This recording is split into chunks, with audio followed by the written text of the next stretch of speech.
BTV, ఇది మీ TV. Janasena చాలా కీలకంగా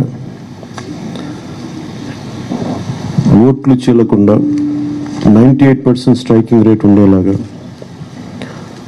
ఎక్కువ స్థానాలు తీసేసుకొని ఎక్స్పెరిమెంట్ చేసే కంటే కూడా తక్కువ స్థానాలు తీసుకొని రాష్ట్ర ప్రజలకు ఉపయోగపడేలాగా ఈరోజు నేను చూస్తుంది కూడా రాష్ట్రాన్ని ముందు ఒక గాడిలో పెట్టడం, పార్టీ ప్రయోజనాలను దాటి వ్యక్తి ప్రయోజనాలను దాటి రాష్ట్ర ప్రయోజనాలను దృష్టిలో పెట్టుకొని 2014 నుంచి మనం నలుగుతూ ఉన్నాం. 2019కి అరాచక పాలన వల్ల ఇంకా నలిగిపోతూ ఉన్నాం. ఇలాంటి సమయంలో నేను చాలా నిర్మాణాత్మకంగా, చాలా బాధ్యతతోటి అన్నీ ఆలోచించి, చాలామంది పెద్దలు 45 స్థానాలు కావాలి, 70 స్థానాలు కావాలంటే ఒకటే చెప్పాను అందరికీ, 2019లో కనీసం నాకు ఒక 10 స్థానాలు ఉండుంటే ఈరోజు ఎక్కువ స్థానాలు తీసుకొని ఒక మంచి చక్కటి అవకాశం ఉండేది. అది కోల్పోయాం. కాబట్టి ఈసారి తక్కువ స్థానాలతోటి 98% స్ట్రైకింగ్ రేట్ ఉండాలి. దాంట్లో భాగంగానే 24 స్థానాలు, 3 పార్లమెంట్లు ఫిక్స్ అయిపోయాం. అలాగే 24 స్థానాలు కనిపిస్తున్నాయి, కానీ జనసేనకి మనం చూడాల్సింది 3 పార్లమెంట్లో ఇంకొక అదనంగా ఇంకొక 18 నుంచి 20 దాకా స్థానాలు అధికంగా యాడ్ అవుతాయి. సో దాదాపు ఒకలా చూస్తే జనసేన అందరూ అనుకున్నట్టుగా ఒక 40 స్థానాల్లో పోటీ చేస్తున్నట్టు లెక్క, 3 పార్లమెంట్తో కలుపుకొని. నేను కూడా ఈ అలయన్స్ బలంగా ఉండాలి, టీడీపీ జనసేన అలయన్స్ బలంగా ఉండాలి అంటే నేను కూడా ప్రత్యేకించి భారతీయ జనతా పార్టీని దృష్టిలో పెట్టుకొని కూడా నా సీట్లని కుదించుకోవడం జరిగింది. ఇది మన నాయకులందరికీ కూడా వ్యక్తి ప్రయోజనాలను పక్కన పెట్టి రాష్ట్ర ప్రయోజనాలని ముందుకు తీసుకెళ్దాం. ఓటు ట్రాన్స్ఫర్ అయిన రోజున ఎవరైతే త్యాగాలు చేశారో, ఎవరైతే కష్టపడి పనిచేశారో ప్రతి ఒక్కరికి పేరు పేరున ఈ సభావేదిక మీదుగా నేను తెలియజేసుకుంటా ఉన్నాను.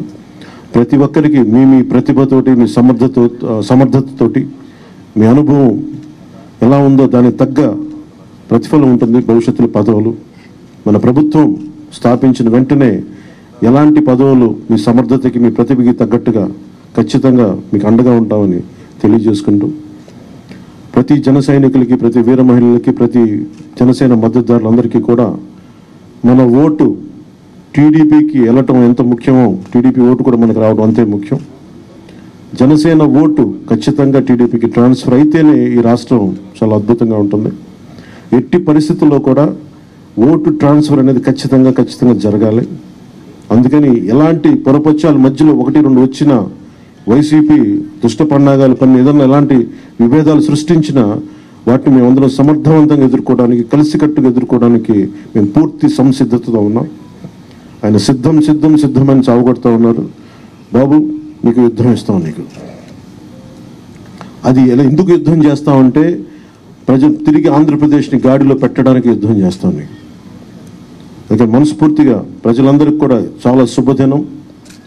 మనం ప్రభుత్వాన్ని స్థాపిస్తున్నాం, మనం గెలుస్తున్నాం. జై జనసేన, జై టీడీపీ, జై హింద్. టీడీపీ జనసేన పొత్తుల గురించి మాట్లాడమని మీరు రిక్వెస్ట్ చేస్తున్నారు. ఏం మాట్లాడతాం? కొత్త సబ్జెక్టా ఇది? పవన్ కళ్యాణ్ 25 సీట్లకు అమ్ముడుపోతాడని 100 సార్లు చెప్పారు. హర్రామ్ జోగయ్య, ముద్రగడ పద్మనాభం గారు లేదు 50-60 సీట్లు ఇవ్వాలి, సీఎం పోస్టు 2.5 సంవత్సరాలు ఇవ్వాలి. చంద్రబాబు నాయుడు మూర్ఖుడా తన కొడుకు లోకేష్ను కాదని దత్తపుత్రుడికి 100 సీట్లు ఇచ్చి ముఖ్యమంత్రి చేయడానికి? కాపులు బీసీల పట్ల న్యాయం చేశాడు ఎప్పుడైనా చంద్రబాబు నాయుడు? ఈరోజు 94 సీట్లు టీడీపీ ప్రకటించింది. బీసీలకేది ప్రథమ స్థానం ఉందా? 60% ఉన్న బీసీలకు కానీ 27% ఉన్న కాపులకు కానీ. అందుకే చిత్తశుద్ధి ఉన్న కాపులారా మనం 27% ఉన్నాం, బీసీలారా మనం 55% ఉన్నాం, బడుగు బలహీన వర్గాలారా మనం 90% ఉన్నాం. మోదీ తొత్తైన పవన్ కళ్యాణ్తో ఉంటారా, చంద్రబాబు నాయుడుతో ఉంటారా? తేల్చుకోండి. లేదా ప్రపంచాన్ని అభివృద్ధి చేసి శాసించి దేవుడు పంపగా వచ్చిన ప్రజాశాంతి పార్టీతో ఉంటారా? నన్ను విశాఖపట్నం ఎంపీగా గెలిపించండి. ఆంధ్రప్రదేశ్లో 175 ఎమ్మెల్యే సీట్లు, 25 ఎంపీ సీట్లు పోటీ చేయడానికి ఇంకా అప్లికేషన్స్ తీసుకుంటున్నాం. 7569441275. ఈ తొత్తులకు, ఈ కుటుంబ కుల రాజకీయ నాయకులకు, పార్టీలకు గుడ్ బై చెప్పాలంటే టీడీపీ, వైసీపీ, జనసేన నుండి బయటికి రండి. ఏ చిన్న పార్టీలకి ఓటేయకండి, చేల్చకండి. ప్రజాశాంతి పార్టీని గెలిపించుకోండి. రాష్ట్ర రక్షకులుగా, దేశ రక్షకులుగా మారండి. ఈ వీడియోని అందరికీ షేర్ చేయండి. కలిసి పోరాడదాం, అంబేద్కర్ ఆశయాలు నెరవేర్చుదాం. మీకు గనక ఈ వీడియో నచ్చినట్లయితే మన ఫ్రెండ్స్ అందరికీ షేర్ చేయండి. మీ బీటీవీని సబ్స్క్రైబ్ చేయండి ప్లీజ్. బీటీవీ, ఇది మీ టీవీ.